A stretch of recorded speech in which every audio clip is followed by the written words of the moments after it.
BPL ಗೊಂದಲ, ವಕ್ಫ್ ವಿರುದ್ಧ ಸಿಡಿದೆದ್ದ BJP, ಸರ್ಕಾರದ ವಿರುದ್ಧ ಸಮರ ಸಾರಲು ತಯಾರಿ. ನಮ್ಮ ಭೂಮಿ ನಮ್ಮ ಹಕ್ಕು ಎಂದು ಪ್ರೊಟೆಸ್ಟ್.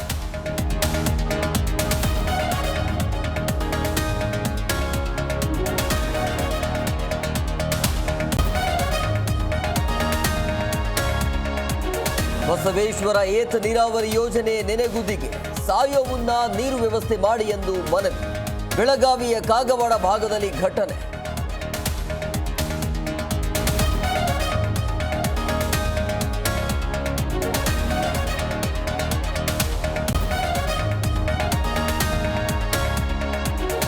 ಠಾಣೆಯಲ್ಲೇ ಪೊಲೀಸರ ಮಧ್ಯೆ ಕಿತ್ತಾಟ, ಇನ್ಸ್ಪೆಕ್ಟರ್, ಎಎಸ್ಐ ಹಾಗೂ ಸಿಬ್ಬಂದಿ ಗಲಾಟೆ.